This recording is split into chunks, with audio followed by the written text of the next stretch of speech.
जय जगन्नाथ दोस्तों। आज का ये टॉपिक बड़ा रोमांचक रहने वाला है, मतलब आपको यादगार रहने वाला है। क्यों? क्योंकि आज का ये जो टॉपिक है वो हनुमान चालीसा से आप क्या सीखते हैं, यानी या फिर ये मान के चलिए हनुमान जी को आप कैसे खुश कर पाएंगे। बहुत सारे बच्चे हैं, युवा हैं जो चाहते हैं कि हनुमान जी उनके ऊपर खुश रहें, ठीक है। या फिर ये मान के चलिए हनुमान चालीसा से आप क्या क्या सीखते हैं, मतलब क्या क्या सीखना होगा उसी के बारे में। चलिए ले चलते हैं आपको हनुमान चालीसा से कुछ महत्वपूर्ण सीखने वाली बातें। पहला, दोहा से ही हम सीखते हैं क्या कि हमें पहले गुरु के चरण में आश्रय लेना है। गुरु कौन होगा ये मैं और एक टॉपिक में आपको बतलाऊंगा। आज का टॉपिक जो है हनुमान जी को कैसे खुश रखना है उसी के बारे में है। देखिए, पहले तो एक गुरु के चरण को आश्रय लेना है। अगर आपके पास कोई गुरु नहीं है तो हनुमान जी को ही अपना गुरु मान के चलिए। दूसरा, अपने चरित्र को ठीक रखना, तभी जाके आप जो हनुमान जी जो ज्ञान और गुण के सागर है उनसे आप जैसे छोटे मोटे नदियों का मिलान हो सकता है।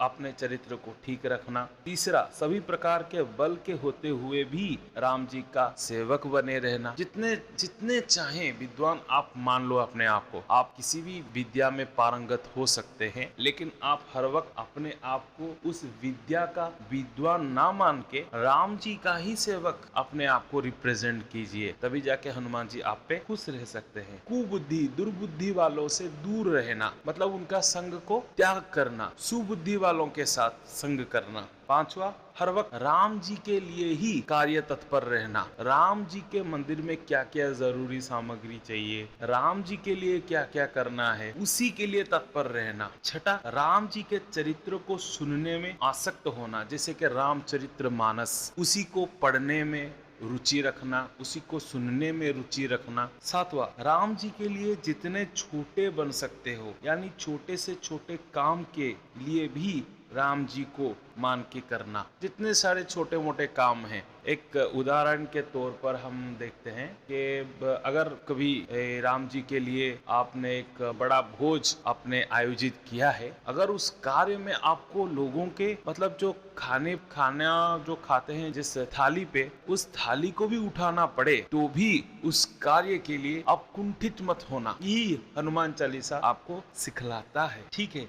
आठवां, और जिस काम में राम जी की आदर ना हो उस काम को त्याग करना। कोई अगर राम जी को गाली देवे तो आप वहां पे आप चुप मत रहना। अगर चुप रह लिए तो हनुमान जी को वो कतई पसंद नहीं, क्योंकि हनुमान जी राम जी को बहुत मानते हैं, आदर करते हैं। कोई अगर राम जी को गाली देवे वहां पे अपना रौद्र रूप दिखाना चाहिए। यही हनुमान चालीसा आपको सिखलाता है। और अभी 9 मतलब 9वां, अगर आपके कानों में आपको कोई कह दे कि यार एक बड़ा भक्त है भगवान जी का, उसका कुछ मतलब पैसे का इंतजाम होना है, और आप जानते हैं वो भगवान का बहुत बड़ा भक्त है, उसका कुछ मतलब दुख दर्द दूर करने के लिए हो सके जितना आपके पास हो सके उतना पैसा देना या फिर खाना पीना देना। अगर उसको मतलब कुछ मेडिसिन वगैरह जरूरी होता है तो मेडिसिन वगैरह भी दे देना। ये हमको हनुमान चालीसा सिखलाता है। 10वां, सभी भक्तों के लिए उपकार करना, सभी को इकट्ठा करके राम जी का भजन, राम जी के बारे में सत्संग करवाना,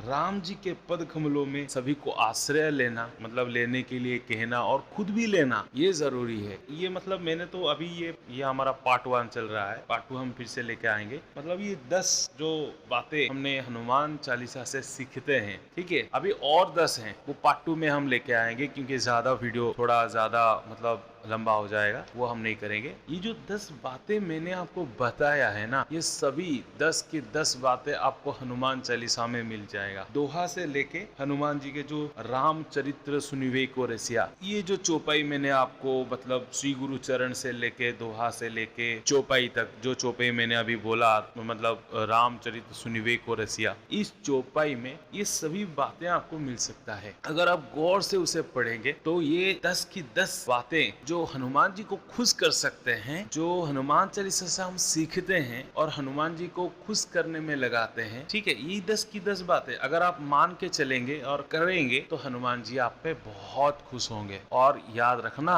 हनुमान जी जिसके ऊपर खुश हो जाते हैं सारा संसार उसी के ऊपर खुश होता है। क्यों भाई? राम जी खुद बोले हैं, जो हनुमान जी का दास है वो मुझे प्रसन्न कर लेता है, ऐसे ही राम जी बोलते हैं। तो हनुमान जी को जो भी प्यारा है, जो भी बातें प्यारा है, आप वो सब कीजिए, तभी जाके हनुमान जी भी खुश होंगे, क्योंकि हनुमान जी को तो प्रिय राम जी ही है। और हनुमान चालीसा में राम जी को ही खुश करने के लिए बहुत सारे बातें बताया गया है। ठीक है, अगले पार्ट में हम बाकी जितने सारे मतलब हम सीखे हैं हनुमान चालीसा से, या फिर हनुमान जी को खुश करने की नई नई तकनीक जो हनुमान चालीसा में दिया गया है, उसी के बारे में बात करेंगे। जय जगन्नाथ।